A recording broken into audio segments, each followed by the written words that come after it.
Halo sahabat satu tingkat, pernah nggak sih kalian bayangin dunia tanpa dominasi dolar Amerika? Ini kayak nonton film drama internasional di mana mata uang lokal jadi bintang utamanya. Tapi, ini bukan drama biasa guys. Ini soal dedolarisasi. BRICS alias geng Brasil, Rusia, India, Cina, dan Afrika Selatan lagi nge-hype ide buat ninggalin dolar dan mulai pakai mata uang lokal buat perdagangan. Nah pertanyaannya, kalau Indonesia ikut gabung, gimana dampaknya buat rupiah, ekonomi, dan posisi geopolitik kita? Kita mulai dari soal rupiah. Bayangin Indonesia nggak perlu lagi ngandelin dolar buat beli barang impor atau bayar utang luar negeri. Kedengarannya keren ya, tapi tunggu dulu, ini nggak sesimpel itu. Di atas kertas, dedolarisasi bisa bikin stabilitas cadangan devisa kita lebih kuat. Kalau sekarang rupiah sering drama tiap kali dolar naik atau ada isu global, mungkin drama itu bisa berkurang. Misalnya, impor dari Cina bisa dibayar pakai rupiah langsung. Artinya, kita nggak perlu lagi nyetok dolar sebanyak sekarang. Ekonomi jadi lebih efisien kan? Tapi, ada sisi lainnya nih. Kalau rupiah mulai sering dipakai buat transaksi internasional, ada risiko nilai rupiah malah jadi lebih gampang oyong. Kenapa? Karena mata uang lokal itu stabilitasnya tergantung banget sama kekuatan ekonomi di baliknya. Kalau ekonomi Indonesia lagi kuat, no problem. Tapi kalau ada sedikit guncangan, seperti inflasi naik atau ekspor turun, nilai rupiah bisa ikut terpengaruh. Bayangin aja, kamu bikin pesta besar, tapi nggak punya cukup makanan buat semua tamu. Chaos kan? Dan ngomong-ngomong soal tamu, pasar global ini ibarat pesta besar di mana dolar jadi bintangnya. Kalau Indonesia bilang, kita nggak mau pakai dolar lagi, gimana reaksi tamu lain? Bakal banyak yang setuju atau malah ninggalin pesta kita? Ini pertanyaan besar yang belum ada jawabannya. Masalahnya, dedolarisasi ini bukan cuma soal keuangan, tapi juga soal kepercayaan. Apakah mitra dagang kita siap menerima rupiah sebagai alat pembayaran? Atau mereka tetap merasa lebih aman dengan dolar? Ini seperti ngajak orang main kartu Uno, tapi mereka lebih suka main poker. Perlu waktu dan strategi biar mereka mau berubah. Selain itu, jangan lupa soal utang luar negeri. Banyak utang Indonesia dihitung dalam dolar. Kalau dedolarisasi diterapkan tanpa strategi yang jelas, kita mungkin terjebak dalam situasi di mana pembayaran utang jadi lebih mahal karena nilai tukar yang tidak stabil. Ini tantangan besar yang harus dihadapi pemerintah. Nah, di sisi lain, kalau kita berhasil bikin rupiah lebih diterima di kancah internasional, ada peluang besar buat ekonomi kita. Bayangin sektor pariwisata misalnya. Kalau turis asing mulai terbiasa bayar pakai rupiah, itu bisa jadi game changer. Kita nggak cuma jadi penonton di arena global, tapi juga pemain. Sekarang kita bahas posisi geopolitik. Kalau Indonesia gabung BRICS, berarti kita bilang ke dunia, kita pengen main sama geng ini. Tapi gimana efeknya ke hubungan kita dengan negara barat, terutama Amerika? Amerika adalah salah satu investor terbesar di Indonesia. Mereka punya pengaruh besar di banyak sektor, mulai dari teknologi sampai energi. Kalau Indonesia mulai genit sama BRICS, ada kemungkinan Amerika dan sekutunya nggak bakal seneng. Mereka bisa aja mulai narik investasi atau yang lebih parah, bikin kebijakan yang bikin ekonomi kita kesulitan.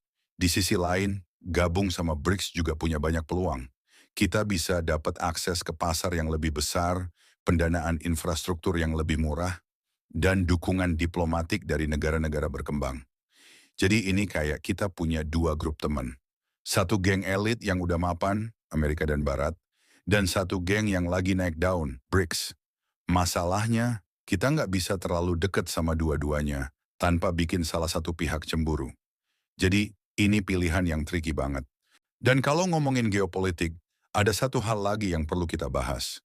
Apakah BRICS ini beneran solid? Jangan-jangan ini cuma geng yang kelihatan kuat di luar, tapi di dalamnya banyak konflik internal.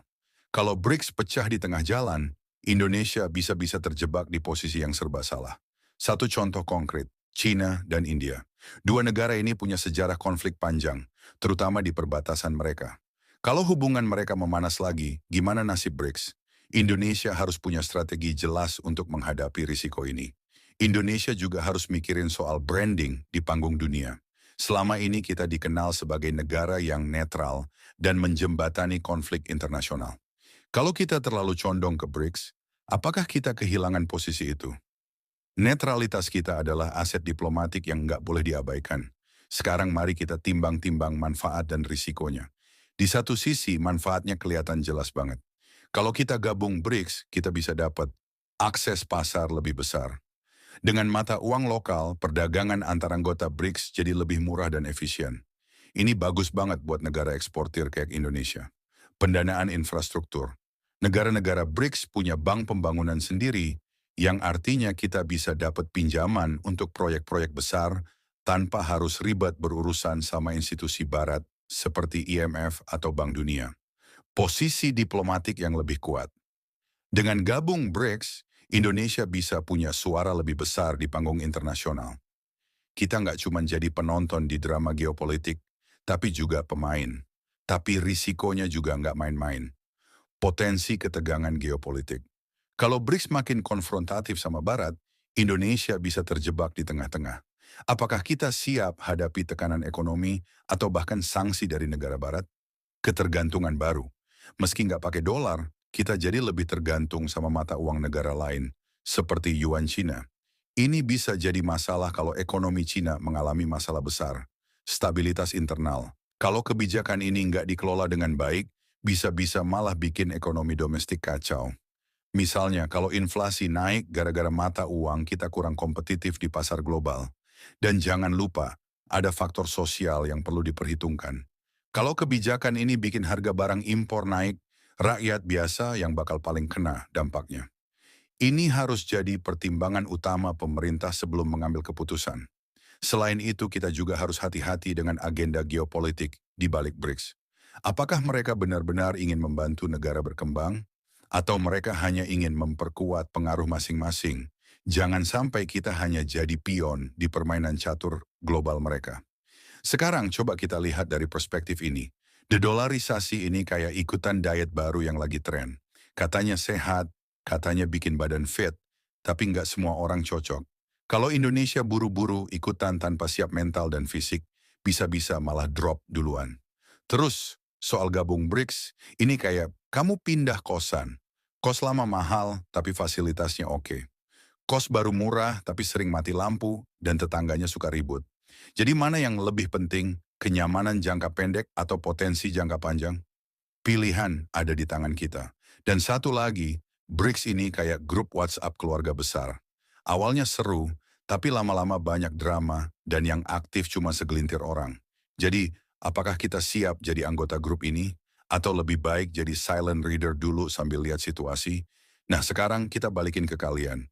Apa menurut kalian Indonesia harus dukung dedolarisasi? Apakah ini peluang emas atau jebakan yang bisa bikin kita rugi besar? Tulis pendapat kalian di kolom komentar ya.